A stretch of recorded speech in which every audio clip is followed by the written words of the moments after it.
우리 함께 말씀 나누도록 하겠습니다. 우리 사무엘상 6장 1절에서 9절까지의 말씀입니다. 사무엘상 6장 1절에서 9절까지의 말씀. 제가 가진 성경은 구약 성경 416페이지에 있습니다. 사무엘상 6장 1절에서 9절까지의 말씀입니다. 찾으셨으면 제가 한 절, 또 여러분들이 한 절, 우리 같이 함께 교독하겠습니다. 여호와의 궤가 블레셋 사람들의 지방에 있은 지 7달이라.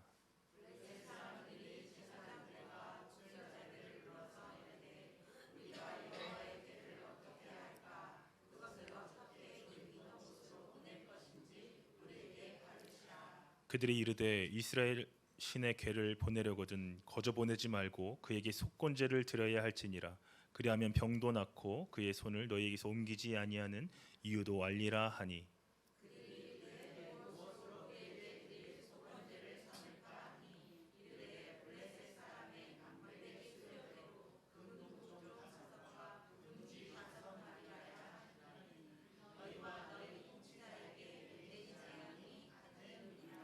그러므로 너희는 너희의 독한 종기의 형상과 땅을 해롭게 하는 지의 형상을 만들어 이스라엘 신께 영광을 돌리라. 그가 혹 그의 손을 너희와 너희의 신들과 너희 땅에서 가볍게 하실까 하노라.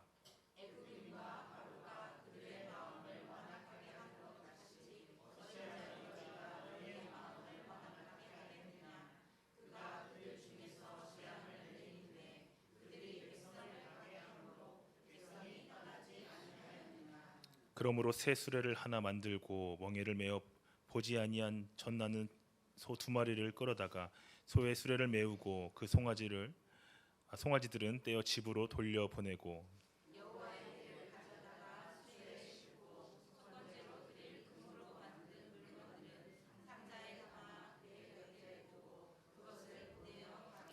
함께 읽겠습니다. 보고 있다가 만일 개가 그 본지역 길로 올라가서 벳세메스로 가면 이 큰 재앙은 그가 우리에게 내린 것이요 그렇지 아니하면 우리를 친 것이 그의 손이 아니요 우연히 당한 것인 줄 알리라 하니라. 아멘. 할렐루야. 송림 제자교회에 오신 여러분들을 축복하고 환영합니다. 오늘은 담임 목사님의 배려로 제가 설교를 하게 되었습니다. 전하는 자와 또 듣는 자 모두에게 동일한 은혜가 있기를 바랍니다. 오늘은 2023년 마지막 날입니다. 한 해를 되돌아보면 참 웃을 일도 많았고 또 때론 남들에게 말하지 못할 아픔을 갖고 또 근심하며 고통 가운데 있던 날들도 있었습니다. 그러나 보호하시고 품으시고 또 인도해 주신 그 하나님의 은혜를 깨닫는 한 해이지 않았나, 되돌아보면 그렇지 않았나 우리가 또 이렇게 생각을 하게 됩니다. 남들이 이런 말들을 참 많이 하죠. 하나님의 큰 뜻이 있을 거야. 힘내, 힘내. 근데 그런 말을 들을 때 저도 그런 말을 많이 들어봤는데 위로가 잘 되지 않더라고요. 왜냐하면 너무 힘든 거에만 집중하다 보니까. 근데 이것을 언제 깨달았냐면 그 힘듦 속에서 포기하지 않고 예배를 드렸더니 하나님의 은혜를 발견할 수 있었습니다. 그래서 이제 앞으로 올 2024년에도 우리에게는 어떤 날이 준비된지 모르겠지만 포기하지 마시고 예배에 꼭 승리하셔서 하나님의 은혜를 깨닫고 발견하며 그것을 나누는 저와 우리 모두가 되기를 바랍니다. 네. 그래서 지금까지 인도하신 에베네셀의 하나님, 그리고 지금 나와 늘 항상 함께 하시는 그 임마누엘의 하나님, 그리고 지금 이후로 나의 삶을 인도해 주실 여호와 이레의 하나님께 감사하면서 이 시간 하나님 아버지와 주 예수 그리스도로부터 각 가정과 또 일터와 사업장에 하나님께서만 주실 수 있는 참된 하나님의 평안이 가득하기를 축복합니다. 우리 옆 사람과 한번 인사할까요? 함께 예배드림이 기쁨입니다. 네. 내년에도 예배 꼭 승리합시다. 네, 네. 할렐루야. 네. 아멘. 이 예배 자리가 가득 차기를 원합니다. 전도도 참 중요합니다. 그러나 내가 먼저 하나님 말씀 가운데 회복이 되어지고 그 은혜를 누릴 줄 안다면 사람들이 보고 찾아올 줄로 믿습니다. 그래서 우리가 먼저 예배에 목숨을 걸어야 될 줄로 믿습니다. 네, 할렐루야. 네, 중세 유럽이 이 식민지 개척에 온 힘을 쏟고 있었을 때가 있었습니다. 이 유럽의 노예 상인들은요, 이 아프리카 원주민들을 생포해요. 그래서 유럽을 포함한 전 세계로 팔아 넘깁니다. 그래서 이른바 노예 무역의 혈안이 되어 있었어요. 이때 아프리카의 대다수의 민족이 유럽의 노예상에 의해서 전 세계로 팔려나갔는데 유독 한 부족만은 그렇지 않았다고 합니다. 그 부족이 누구냐면 바로 마사이족입니다. 수많은 흑인들이, 이 아프리카 원주민들이 생포되어서 노예로 팔려갔는데 왜 이 마사이족만큼은 그렇게 되지 않았을까요? 이 마사이족이 노예로 팔려가지 않을 수 있었던 이유가 있었는데요. 그것은 바로 용감무쌍한 그들의 민족성 때문이라고 알려지고 있습니다. 이 마사이족 남자는 15살이 되면 성인식을 치러야 합니다. 이들의 성인식은 무엇이냐면 들판에 나가서 맨손으로 사자를 죽여야 성인으로 인정을 받는다라고 합니다. 이 무시무시한 맹수인 사자를 어떻게 죽이냐면 사자가 사람을 잡아먹으려고 어떻게 하겠어요? 어흥하겠죠. 이렇게 어흥하고 달려들 겁니다. 이렇게 입을 벌리는 순간 양쪽 끝이 날카로운 이 단도를 가지고요, 재빨리 사자 입속에 확 집어넣는데요. 그래서 그렇게 되면 사자는 입을 다물지 못하고 고통으로 신음하다가 죽게 된다라고 합니다. 이 일에 성공을 하면 이 마사이족의 전사가 되지만, 그리고 또 어른으로 대접을 받기 시작하지만 실패하면 어떻게 됩니까? 사자의 밥이 되고 맙니다. 이 마사이족 남자들은 누구나 이와 같은 목숨을 담보로 한 성인식을 거쳐야 하기 때문에 어렸을 때부터 이 사자에 대한 두려움을 불식시키기 위해서 사자를 마사이족의 밥이다라고 교육을 받아요. 사자가 뭐라고요? 우리들의 밥이다. 무서워할 필요가 아니다. 두려워할 대상이 아니야 라고 이렇게 교육을 받는다라고 합니다. 다른 여타의 민족들에게 있어서 사자는 만나기만 하면 주랭랑을 치어야 하는 무시무시한 맹수이지만 마사이족에게 있어서는 무시무시한 맹수가 아니에요. 그냥 밥이었습니다. 이것이 바로 마사이족이 서구 노예 상인들에게 붙잡혀 노예로 팔려가지 않을 수 있었던 용기의 비밀이었다라는 것입니다. 똑같은 사자이지만 다른 사람들처럼 두려움의 대상으로 본 것이 아니라 충분히 싸워 이길 수 있는 대상으로 바라보았던 것입니다. 다른 민족과는 다른 방식으로 어렸을 때부터 교육을 받다 보니까 이 사자에게 이기는 것은 물론이요, 노예로 팔려가지도 않았던 것입니다. 사랑하는 성도 여러분, 오늘 우리도 마찬가지인 것 같습니다. 우리의 삶과 우리의 신앙이 믿지 않는 이 세상 사람들과 뚜렷하게 구별되어서 하나님께서 원하시는 구별된 삶을 살아가게 될 때 그것이 바로 우리의 능력이 되고 세상을 이기는 힘이 되는 것입니다. 그러므로 우리의 싸움은요, 어떻게 하면 세상 가운데 살면서도 세상에 동화되지 않고 우리의 정체성을 지키는가에 있습니다. 그렇다면 우리의 정체성은 무엇입니까? 마태복음 5장 13절과 14절에서 예수님이 제자들에게 이렇게 말씀하십니다. 너희는 세상의 소금이다. 너희는 세상의 빛이다 라고 말씀을 하셨습니다. 세상 사람들이 우리를 볼 때 예수를 믿는 너희나 예수 안 믿는 나나 별반 다를 것이 없다, 이렇게 되면 하나님의 영광이 가려질 뿐만 아니라 우리는 세상에서 어떠한 영향력도 발휘할 수 없는 그냥 무기력한 삶을 살 수밖에 없습니다. 주님은 우리에게 너희는 세상의 소금과 빛이다 라고 이야기하셨습니다. 이 소금과 빛의 공통점이 무엇입니까? 바로 구별이 된다라는 것입니다. 소금이 들어간 음식과 그렇지 않은 음식은 분명히 구별이 되죠. 소금이 들어간 음식은 어떻습니까? 우리의 입맛을 돋궈주죠. 그리고 우리 몸에 필요한 영양분이라서 많은 사람들로부터 사랑을 받습니다. 근데 너무 많이 먹으면 큰일 납니다. 근데 소금이 없는 음식은 어때요? 사람들이 좋아하지 않아요. 밍밍하다, 맛이 없다, 간이 안 됐다라고 이야기를 합니다. 그러나 또 그게 그렇게 먹는 게 또 건강하다라는 분들도 있어요. 또 그리고 또 칠흑같이 어두운 방에 작은 촛불 하나 있으면 어떻습니까? 그 공간은 밝아지게 됩니다. 빛은 분명 어두움과 구별이 될 뿐만 아니라 이 어둠을 이겨버립니다. 할렐루야. 사랑하는 성도 여러분, 그렇다면 우리의 정체성이 무엇입니까? 우리는요, 예수 그리스도를 통해서 이 땅에서 천국의 삶을 살아가는 하나님의 자녀인 줄 믿으시기를 바랍니다. 예수 그리스도를 통해서만 우리는 이 땅에서 천국의 삶을 살 수 있는 것입니다. 우리는 하나님의 자녀로서 구별된 삶을 살아가야 합니다. 구약 성경 레위기를 보면 수많은 제사 의식이 기록되어 있습니다. 수많은 양과 소들이 다 죽어나갑니다. 또 다 태워집니다. 레위기 성경의 주제가 무엇입니까? 죄인이 피의 제사를 통해 거룩해지는 것입니다. 바로 죄로부터의 구별됨이죠. 신약이 되었든 구약이 되었든 하나님께서는 그 백성들에게 요구하시는 것이 무엇이에요? 바로 세상과 구별되는 믿음을 가지고 구별되는 삶을 살아가라 라는 것이죠. 전에 제가 예전에 영상을 보다가 한 고등학생이 랩을 하는 걸 봤습니다. 여러분 랩 아십니까? 빨리 말하면 랩입니다. 네. 지금 저도 너무 긴장이 돼서 랩을 하고 있는지 모르겠어요. 그 랩 가사에 보면 이런 가사가 있습니다. 나는야 예수쟁이. 사람들이 내게 손가락질해도 상관없어. 나는 신경 안 써. 이것이 바로 내 정체성. 이렇게 랩을 하더라고요.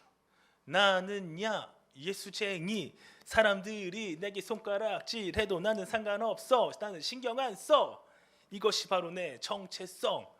이렇게 고백을 하는데요. 고등학생이 고백하니까 얼마나 찔림이 있고 또 은혜가 있는지요. 맞습니다. 우리의 정체성, 우리는 바로 예수쟁이입니다. 할렐루야. 사람들이 내게 손가락질을 하고 뭐라고 해도 우리는 신경 쓰지 말고 우리는 생명의 복음을 전해야 합니다. 예수 그리스도를 전해야 될 줄로 믿습니다. 그런데 복음을 전할 때 보면 혹시 이 주변에도 맘카페가 있습니까? 어디를 가든지 맘카페가 정말 대단하더라고요. 근데 그 카페에 가보면 잘못했다가는 장사도 못하고 살아남기가 어려운 곳이 맘카페라고 하더라고요. 근데 그곳에 누가 글을 하나 올린 걸 봤습니다. 제가 이곳에 이사를 왔는데요, 교회 하나만 추천해 주세요. 근데 다들 뭐라고 하신지 아세요? 아, 우리 교회는요 너무 커요. 우리 교회는요 카페도 있습니다. 우리 교회는요 프로그램이 너무 좋아요. 우리 교회는 이런 것들이 있습니다. 근데 그것을 보면서 저는 너무나 속상했습니다. 왜냐하면 예수님을 자랑하는 교회가 없어요. 그냥 겉으로만 화려한 것만 전하는 교회가 참 너무 많더라고요. 우리는 아무런 우리의 의가 없습니다. 오직 예수 그리스도의 의, 예수님만 전해야 될 줄로 믿습니다. 혹시 여러분 이제 올해가 마지막 주일인데 52주 한 번도 안 빠지신 분 계십니까? 네, 할렐루야, 잘하셨습니다. 근데 그것이 우리의 의가 되면 안 됩니다. 나 예배 한 번도 안 빠졌어, 왜 이렇게 예배 빠지는 거야 하고 정죄하면 큰일 납니다. 만약에 예배를 빠졌다면 무슨 일이 있었는가 하고 그들을 위해 기도해주는 저와 여러분 우리 모두가 되기를 바랍니다. 할렐루야. 그런데 사사기 말씀과 이 사무엘상 초반의 말씀을 읽는 가운데 느끼는 것 중에 하나는요, 바로 하나님의 백성인 이스라엘 민족이 이방 민족과 별반 다를 바 없는 삶을 살아가고 있다는 거예요. 이방인들과 똑같이 살아가고 있다는 겁니다. 다시 말해서 이스라엘 민족이 이방 민족과 구별되지 못한 삶을 살아가고 있다는 거예요. 블레셋의 제사장이나 이스라엘의 제사장이나 하나님 앞에서 별 다를 바 없는 도덕적인 삶을 살아갑니다. 뿐만 아니라 둘 다 하나님의 말씀과는 거리가 먼 삶을 살아가고 있습니다. 오늘 본문 말씀에 보면 블레셋 사람들이 등장하고 있는데 우리는 이들의 모습에서 말세를 살아가는 그리스도인의 구별되지 못한 신앙인들의 모습을 발견하게 됩니다. 바라는 것은 이 사무엘상 초반에 기록된 블레셋 제사장들의 모습 속에서 나의 모습이 발견된다면 피하거나 핑계대고 변명하지 마시고 우리가 세상 가운데 거룩하게 구별된 삶을 살고 있지 못하고 있구나라는 것을 깨닫고 회개하며 하나님께서 기뻐하시는 거룩한 삶을 회복할 수 있는 저와 여러분 우리 모두가 되기를 바랍니다. 이 블레셋 제사장들의 이 모습 속에서 발견할 수 있는 이 잘못된 신앙의 모습은 무엇입니까? 바로 자기중심적인 그런 믿음입니다. 세상과 더불어 거룩하게 구별되지 못한 이 오늘날 세속화된 그리스도인의 모습에서 보편적으로 발견되는 특징 중에 대표적인 것이 바로 자기중심적인 신앙생활이라는 것입니다. 하나님을 믿기는 믿습니다. 교회도 다니고 또 봉사도 합니다.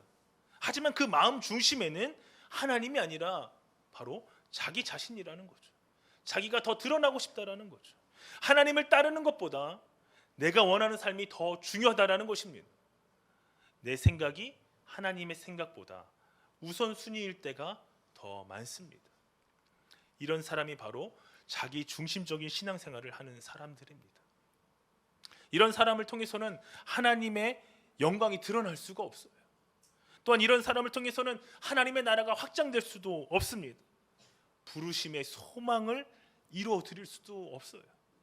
오늘 본문 말씀은 우리가 경계해야 할 세상과 구별되지 못한 이 잘못된 믿음에 대해 경고하고 있는 것입니다. 그렇다면 우리가 깨어 경계해야 할 부분은 무엇입니까? 하나님 중심이 아닌 이 나 중심적인 신앙생활입니다. 어떤 일을 결정할 때 또 행동을 하고 우리가 판단을 할 때 내가 좋은 대로 결정하는 것이 아니라 하나님께서 좋아하시는 대로 결정하는 것이, 하나님의 뜻대로 결정하는 것이 하나님 중심적인 신앙생활입니다. 우리가 문제가 생긴 이웃들을 보면 어떻게 이야기해 줍니까? 내가 신앙생활을 오래 해봐서 아는데 그때는 이렇게 하는 게 좋아. 자신의 경험이나 생각으로 말해줄 때가 종종 있습니다.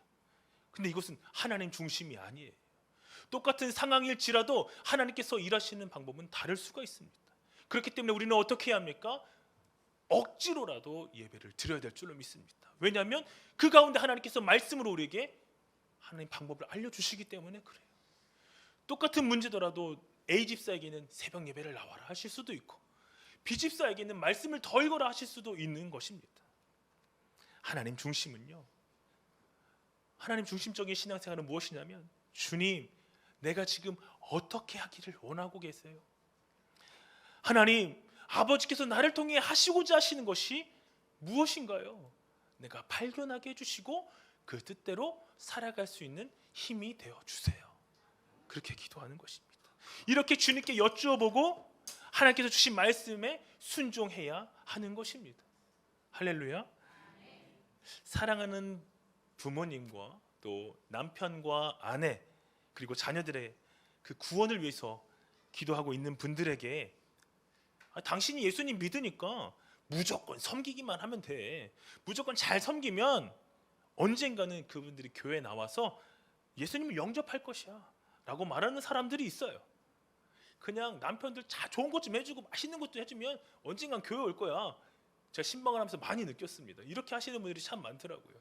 그러니까 무조건 순종하고 그냥 떠받쳐 이렇게 왕처럼 모시고 살더라고요.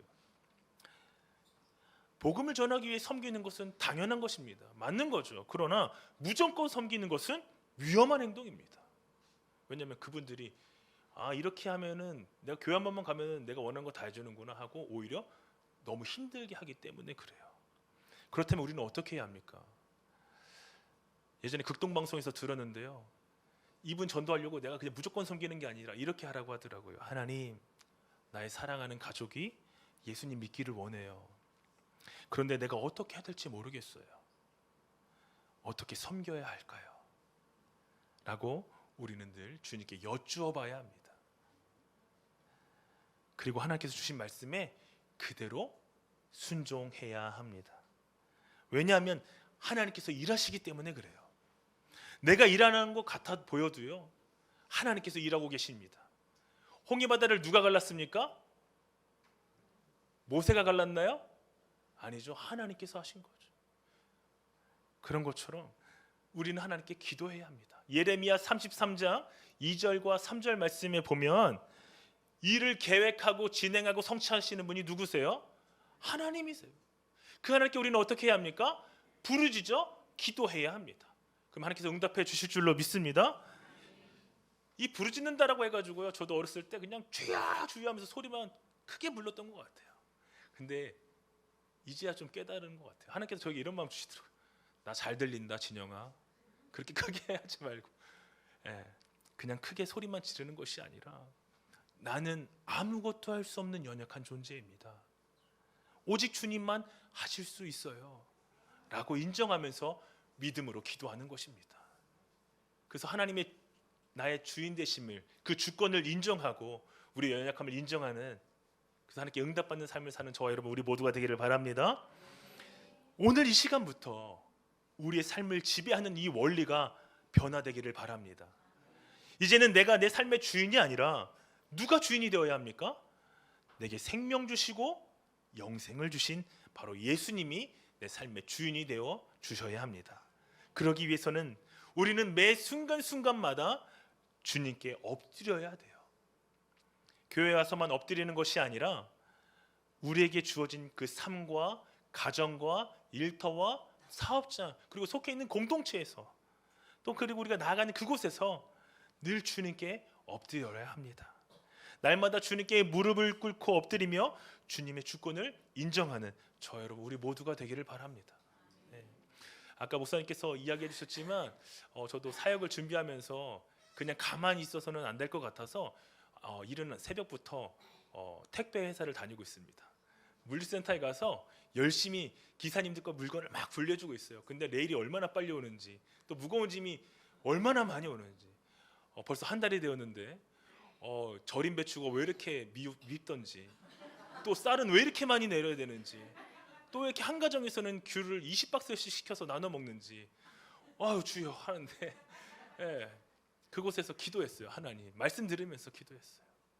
하나님, 이곳엔 담배 연기가 너무나 자욱해서 숨을 쉬기가 힘듭니다. 그런데 이분들을 위해 내가 해줄 수 있는 게 뭘까요? 내가 목사라고 이야기할까요? 목사라는 걸 숨기고 왔는데 어떻게 하면 좋을까요? 하다가 엊그젠가 아내와 함께 이분들에게 선물을 좀 전해줬으면 좋겠다 해가지고, 그분들이 하루에 한 끼밖에 못 드신대요. 일찍 나와서 저녁밖에 못 드신다고 하더라고요. 열심히, 왜냐하면 또 물도 먹으면 화장실 가야 되는데 그 시간도 아까워서 빨리빨리 해야 되니까, 또 엘리베이터 타면은 막 누가 이렇게 안 좋은 소리를 많이 해가지고 상처들이 너무 많으시더라고요. 그래서 이분들에게 무엇을 해주면 좋을까 해서 간단한 간식, 또 식사할 수 있도록 이렇게 빵하고 음료수하고 간식거리들을 쌓고, 그 다음에 이제 춥잖아요. 핫팩 2개씩 해서 드렸어요. 20명에게. 그랬더니 그분들이 뭐야 오늘 그만두는 날이야? 왜 이걸 왜 주는 거야? 그러더라고요. 아니요, 더 할 거고요. 늘 감사하다고 이렇게 무거운 것도 날라주시고 또 열심히 땀 흘려서 감사해서 드리는 선물이에요. 힘내세요 하고서 다 나눠줬더니, 아이 고작 돈 벌어가지고 이런 데 쓰면 어떡해, 애가 셋이라면서. 괜찮습니다 하고서 아이들과 같이 했어요. 그랬더니 너무 고맙다고 그들에게 이렇게 따뜻함을 전했습니다. 그리고 언젠가는 그들에게 예수님의 사랑을 또 전할 겁니다. 그리고 지금도 이게 목회라고 생각을 하면서 그분들 이름을 한 명씩 한 명씩 불러가면서 기도하고 있거든요. 그래서 여러분 어디를 가든지 그곳에서 한번 하나님께 여쭤보십시오. 그럼 주님께서 이렇게 주시는 마음들이 있거든요. 그때 이렇게 액션을 하게 되면 또 놀라운 하나님의 은혜를 발견될 줄로 믿습니다. 제 자랑을 하는 게 아니었고요. 우리는 늘 하나님께 기도해야 한다라는 것입니다. 힘든 상황 속에 처해 있어도요, 우리는 어떻습니까? 하나님, 이 강연을 빨리 벗어나게 해주세요 라는 기도가 제일 빨리 나오긴 하거든요. 근데 그게 아니라, 하나님, 이 강야에도 하나님 함께하고 계시는군요. 그럼 내가 무엇을 하길 원하세요? 근데 또 하나님이 쓰고 계시더라고요. 우리는 높은 데만 가야 합니까? 꼭 서울대 가야 합니까? 아닙니다. 예수님 낮은 자리도 오셨잖아요. 이게 균형 잡힌 삶 속에서 우리는 하나님께 영광 올려드리는 삶을 살아야 합니다. 또 이 젊은 다음 세대들이 있는데, 아싸, 난 그럼 서울대 안 가도 돼, 그런 생각하지 마시고 기도해 보십시오. 하나님이 어디로 가든지 우리를 통해서 일하실 줄로 믿습니다. 지금까지 내 본성이 말하는 대로, 또 내 몸이 원하는 대로 우리가 삶을 살았다면, 이제부터는 우리는 하나님이 원하시는 것이 무엇인지 하나님의 뜻을 발견해야 돼요. 그리고 내게 하나님께서 뭐라고 말씀을 하고 계시는지 하나님의 말씀에 귀를 기울여 하나님을 존중해 드리는 삶이 우리 안에 회복되어지기를 바랍니다. 그것이 바로 예배인 것 같습니다. 오늘 본문에서 이스라엘과의 전쟁에서 승리한 블레셋은 이 여호와의 궤, 즉 이 법궤를 전리품으로 가지고 와요. 우리가 승리했다 하면서 이 법궤를 가지고 돌아옵니다. 블레셋은 나름대로 생각하기를 그들이 과거 고대 근동 지방의 초강대국이었던 이 애굽의 신들을 10가지 재앙으로 멸하고 또 홍해 한가운데로 수장시켜버린 이 이스라엘의 민족의 신, 이 여호와를 크게 이겼다라고 착각을 합니다. 그러니 이스라엘을 이기고 이 법궤를 전리품으로 가지고 돌아오는 그들의 발걸음은 어땠을까요? 그야말로 의기양양하고 개선 장군의 모습이었을 것입니다. 하지만 이들에게 문제가 발생했습니다. 어떤 문제냐면 이 전리품이었던 이 법궤를 블레셋의 신전 앞에 두었는데 다음날 다곤 신상이 이 법궤 앞에 얼굴을 땅에 박고 엎드려져 있었어요. 그래서 다시 또 세워놓죠. 그리고 다시 그 다음날 가니까 이게 다곤 신상인데 목이 끊어지고 두 팔이 끊어져서 엎드려지게 되었습니다. 그리고 그 지역의 사람들이 독한 종기로 인하여 고통을 당하게 돼요. 이런 일들이 여러 지방에서 발생하자 블레셋 사람들이 제사장들과 복수자들을 불러서 법궤를 이스라엘로 돌려보낼 방법에 대해서 의견을 묻습니다. 이 말을 들은 블레셋 제사장들과 복수자들이 이렇게 말을 합니다. 법궤를 보내려거든 거저 보내지 말고 여호와께 속건제를 드려야 된다라고 오늘 본문에서 말을 합니다. 이 레기 말씀에 의하면 속건제는 하나님의 성물에 대하여 범죄를 했거나 다른 사람들에게 해를 끼친 죄가를 속하기 위해 드리는 제사로서 손해배상적인 의미를 가지고 있는 제사입니다. 우리는 이것을 통해 블레셋 사람들이 여호와 하나님에 대해 어떤 생각을 가지게 되었는지를 알 수 있어요. 다곤 신상이 부서지고 블레셋 거민들이 독한 종기에 걸려서 고통스러워하는 그 모습을 보면서 비록 자신들이 이스라엘과 전쟁에서 이기기는 했지만 이스라엘의 신인 여호와까지 이긴 것은 아니다라는 거죠. 블레셋 사람들의 마음속에 여호와 하나님에 대한 일종의 두려움이 있었던 것입니다. 그래서 블레셋 사람들은 이 블레셋 제사장의 조언에 따라서 여호와 하나님께 속건제를 드리게 됩니다. 그런데 여기서 우리가 주의 깊게 생각해야 할 것이 있는데 블레셋 사람들이 여호와 하나님께 속건제를 드리며 머리를 숙인 이유가 무엇일까요? 왜 예배를 드리고 머리를 숙였을까요? 블레셋 사람들이 여호와께 속건제를 드린 이유가 3절에 기록되어 있는데 우리 3절 말씀을 함께 읽겠습니다. 3절입니다. 시작. 그들이 이르되 이스라엘의 신의 궤를 보내려거든 거저 보내지 말고 그에게 속건제를 드려야 할지니라. 그리하면 병도 낫고 그의 손을 너희에게서 옮기지 아니하는 이유도 알리라 하니. 아멘. 3절 말씀에 의하면 블레셋 사람들이 하나님께 속건제를 드린 이유가 무엇입니까? 먼저는 병을 낫기 위해서예요.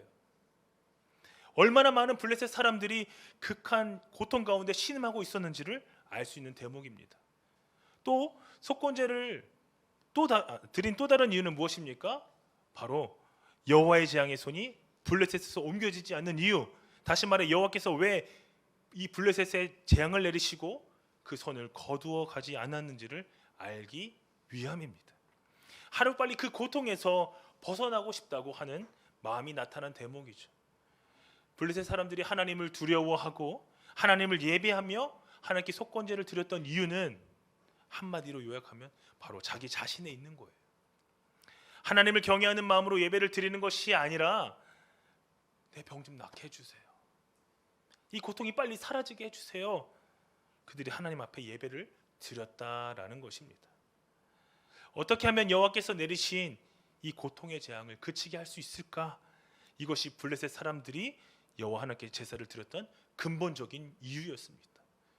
하나님께서 왜 내게 병을 주셨는가? 하나님께서 내게 왜 이 고통을 주셨는가에 대한 그 뜻을 발견하려고 한 것이 아니라 빨리 낫게 해주세요. 빨리 치워주세요라는 기도였죠. 사랑하는 성도 여러분, 우리가 하나님께 드리는 지금 이 예배 무슨 이유로 드리고 계시고 있습니까? 어떤 마음으로 이 예배를 드리고 있으십니까? 한번 나의 모습을 되돌아보고 점검해 보았으면 좋겠습니다. 블레셋 사람들은 여호와 하나님은 누구이신가 하는 것에 대해서는 전혀 관심이 없어요. 여호와가 천지를 창조하신 창조주라는 사실은 중요하지 않아요. 모든 이름 위에 뛰어난 모든 신의 신이 되시는 여호와 하나님, 모든 인류의 예배를 받으시기에 합당하시는 그 하나님, 이런 핵심적인 것에는 관심이 하나도 없습니다. 블레셋의 유일한 관심이 무엇입니까? 어떻게 하면 내 삶이 잘 되고 이 삶의 고통이 끝날 수 있는가에만 있었다라는 것입니다. 사랑하는 성도 여러분, 우리의 신앙생활의 관건은 세상과 구별되음에 있다고 했습니다. 세상과 구별되는 그 믿음의 태도를 우리가 갖게 될 때 우리는 승리하는 그리스도인의 삶을 살 수 있습니다. 오늘 우리는 이 본문 말씀을 통해서 세상에 물들어버린 나머지 하나님의 백성으로서의 정체성을 잃어버린 초라한 신앙인의 모습을 우리가 보고 있는 것입니다. 우리가 절대 본받아서는 안 될 신앙의 모습을 보고 있습니다. 우리는 하나님을 모르는 것이 아닙니다. 하나님은 어떤 분이세요? 전지전능하신 분, 사랑 그 자체이신 분, 나와 늘 동행해 주시는 분. 맞아요. 우리는 하나님을 다 알고 있어요. 또 하나님을 두려워하는 마음도 있습니다. 예배도 드리고 봉사도 하고 자원하는 마음으로 헌금도 합니다. 그러나 그 중심은 언제나 자기 자신에 있다라는 것이죠. 오늘 많은 그리스도인들이 하나님이 어떤 분이신지에 대해서는 관심이 하나도 없고 내가 듣고 싶은 말 해주세요. 나 지금 너무 두려워요. 평안 주세요. 이렇게 자기 자신에만 있다라는 것입니다. 예전에 어떤 분이 11조 1,000만 원 하게 해달라고 기도하는 것을 듣게 된 적이 있습니다. 믿음이 있는 기도처럼 보여요. 대단한 믿음을 가졌구나. 그런데 자세히 들어보니까 진짜 판단하면 안 되는데 그 기도는 욕심의 기도였습니다. 왜냐면요, 11조를 드리고 남은 그 9,000만 원 누구 거죠? 그거 갖고 쓰려고. 하나님 저 11조 하게 해주세요. 우리 안에 욕심이 참 많아요. 욕심 없는 사람이 어디 있습니까? 다 욕심 있죠. 근데 성경에서 말하길 이 땅의 것은 오래가지 못한다라고 합니다. 다 끊어진다라고 성경은 말하고 있습니다. 우리 모두 이 세상의 것에 욕심을 부리는 것이 아니라 나를 이 땅에 보내주신 하나님의 뜻을 발견할 수 있도록 하나님을 만나는 그 예배에 거룩한 욕심을 갖는 저와 여러분 우리 모두가 되기를 바랍니다. 거기에 예배를 욕심을 가져야 합니다. 하나님을 어떻게 섬기며 어떻게 따르며 어떻게 예배해야 할지를 또 어떻게 순종해야 할지에 대한 그것에 우리는 관심을 가져야 되고 또 하나님 앞에 나아가야 될 줄로 믿습니다. 그런데 우리는 이것에 더더욱 관심이 없어요. 그저 내 삶이 하나님으로 인해 잘 되면 그것으로 만족합니다. 하나님의 도우심으로 내가 원하는 것이 이루어지고 내 가정이 평안하면 그냥 그것으로 만족하는 신앙생활을 하는 사람들이 너무나도 많다라는 거예요. 이것이 바로 나 중심적인 신앙생활입니다. 이것이 바로 세상에 물든 병든 그리스도인의 모습이라는 거죠. 하나님이 원하시는 것이 무엇입니까? 모든 사람이 구원을 받으며 진리를 아는 데에 이르기를 원하신다라고 성경은 말하고 있습니다.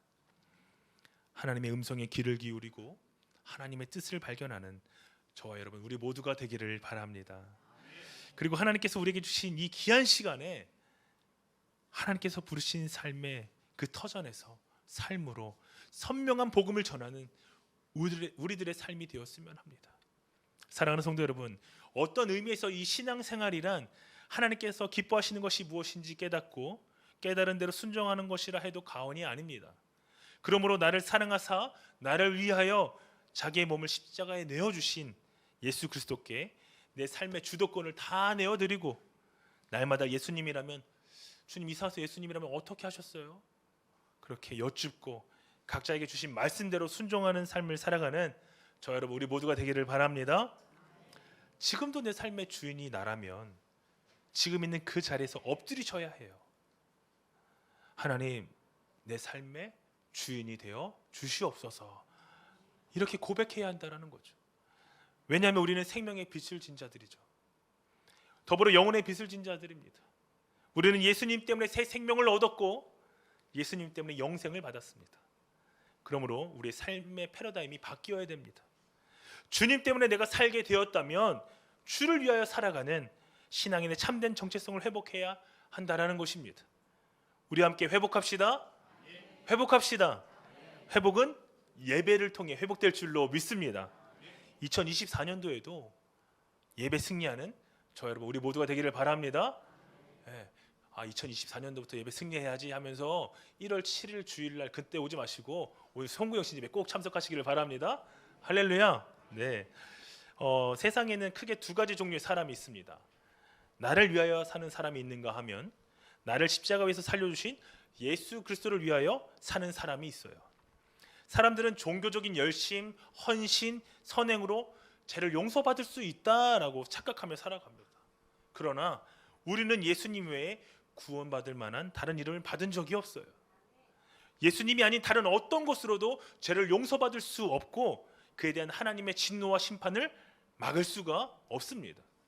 오직 예수님을 믿음으로 죄에 대한 하나님의 진노와 심판에서 벗어날 수 있는 것입니다. 왜냐하면 죄가 없으시고 하나님이신 예수님이 나의 죄를 대신해서 십자가에서 죽으심으로 하나님의 진노와 형벌을 다 받으셨기 때문입니다. 사랑하는 성도 여러분, 예수님의 십자가 복음만이 하나님의 정하신 구원의 길이요 방법임을 잊지 마시기를 바랍니다. 기억하시고 날마다 감사하는 삶을 사는 저와 여러분 우리 모두가 되기를 바랍니다. 구원은 오직 하나님의 100% 전적인 은혜입니다. 그리고 우리는 그 은혜에 감사하면서 하나님의 도우심으로 그 은혜를 나누는 삶을 살아가야 될 줄로 믿습니다. 나 자신만을 위하여 살아왔던 삶을 회개하고 이제부터는 성령의 도우심으로 그리스도만을 위해 살겠습니다. 그렇게 살겠다라고 다시 한번 결단하는 저 여러분 우리 모두가 되기를 바랍니다. 하나님이 누구이신가와 하나님이 어떤 분이신가를 고민하며 사는 사람에게 공통적으로 발견되는 특징이 있다라고 합니다. 그것은 내 모든 삶이 하나님의 영향력 아래에 있다라는 거예요. 창조주 하나님을 묵상하며 구원의 주님을 기억하며 사는 사람들은 지존하신 하나님의 영향력 아래에 자신의 의지를 내려놓는 사람들입니다. 또 그로 말미암아 내 모든 삶이 내 영혼의 목자이신 그 예수님과 동행하는 축복을 누릴 수 있습니다. 하나님의 영향력 아래에 있는 사람은 연약한 죄를 지을 수는 있으나 시편 1편 복 있는 사람과 같이 죄인의 길에 서는 것을 꺼려하고 싫어합니다.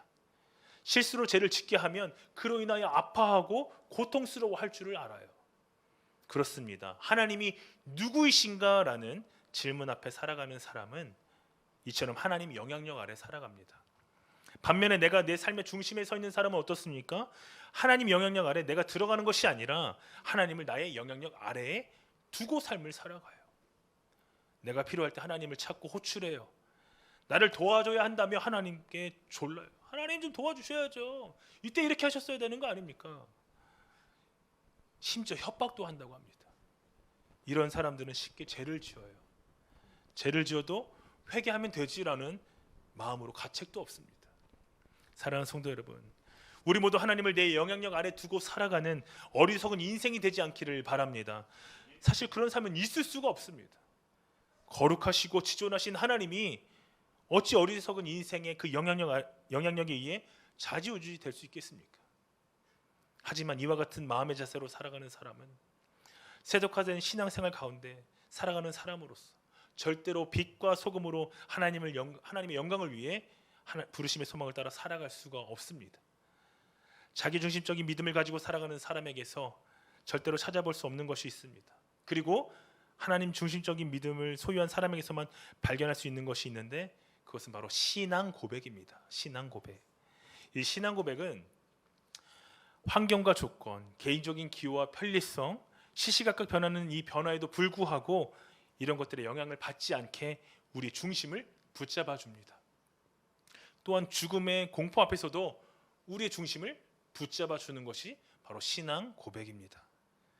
사랑하는 성도 여러분, 오늘 우리가 삶을 살아갈 때 하나님이 내게 있어서 어떤 분이심을 분명히 고백할 수 있는 신앙 고백을 가지고 우리는 살아야 합니다. 주절주절 암송하는 그냥 신앙 고백이 아니라 목에 칼을 갖다 대어도 또 담대하게 선포할 수 있는 하나님에 대한 나의 신앙 고백 말입니다. 이와 같은 삶을 살아가는 사람은 세상의 물결이 아무리 거칠게 나를 엄습해 온다 할지라도 변하지 않는 순금처럼, 아니 다이아몬드처럼 하나님 앞에 믿음을 지킬 수가 있습니다. 그 믿음으로 하나님을 기쁘시게 해드릴 수가 있어요. 세상에 동화되지 않고 온전히 하나님께서 기뻐하시는 믿음으로 살아갈 수가 있습니다. 성경에서 그 대표적인 예를 찾아보겠습니다. 바로 여호수아와 다니엘의 세 친구입니다. 여호수아는 여호와 외에도 자신들에게 여러 가지 유익을 줄 수 있다라고 믿는 이스라엘 백성들 앞에서 담대히 이렇게 선포합니다. 여호수아 24장 15절 말씀입니다. 함께 읽겠습니다. 시작. 만일 여호와를 섬기는 것이 너희에게 좋지 않게 보이거든 너희 조상들이 강 저쪽에서 섬기던 신들이든지 또는 너희가 거주하는 땅에 있는 아모리 족속의 신들이든지 너희가 섬길 자를 오늘 택하라. 오직 나와 내 집은 여호와를 섬기겠노라 하니. 아멘. 바알신이 아무리 너희에게 풍요와 다산을 가져준다 할지라도, 사실 그런 능력이 없지만 그것이 사실이 된다 할지라도 오직 나와 내 집은 누구를 섬기겠다고요? 여호와 하나님만을 섬기겠다라고 고백을 합니다. 우리의 믿음을 도전하는 이 세상의 그렇듯한 유혹 앞에서 설사 그렇게 된다 할지라도 나는 여호와 하나님만을 섬길 거야. 이것이 여호수아의 신앙 고백이었다라는 겁니다. 그리고 신상 앞에 절하지 않아서 극렬히 타는 풀무불에 던져질 위기에 처한 다니엘의 세 친구들, 그들에게 왕이 기회를 주죠. 지금이라도 절해라. 그러면 너희를 살려줄게. 근데 그 친구들이 이렇게 고백합니다. 왕이여, 우리가 섬기는 하나님이 계시다면 우리를 맹렬히 타는 풀무불 가운데서 능히 건져 내시겠고 왕의 손에서도 건져 내시리이다. 그렇게 아니하실지라도 왕이여, 우리가 왕의 신들을 섬기지도 아니하고 왕이 세우신 금 신상에게도 절하지 아니할 줄을 아옵소서. 오늘 우리가 하나님의 백성으로서 이방 신을 섬기는 신앙의 잔재가 있다면 이것은 참으로 자존심을 상하는 일이고 하나님 앞에서도 송구로운 일이 될 것입니다. 오늘 우리에게 세상과 구별되는 믿음으로 살아가는 은혜가 있기를 바랍니다. 혹 우리의 안에 세속화된 나 중심적인 신앙의 모습들이 있다면 성령님을 의지하여 나 중심적인 신앙생활이 끊어져 버리는 은혜가 있기를 바랍니다.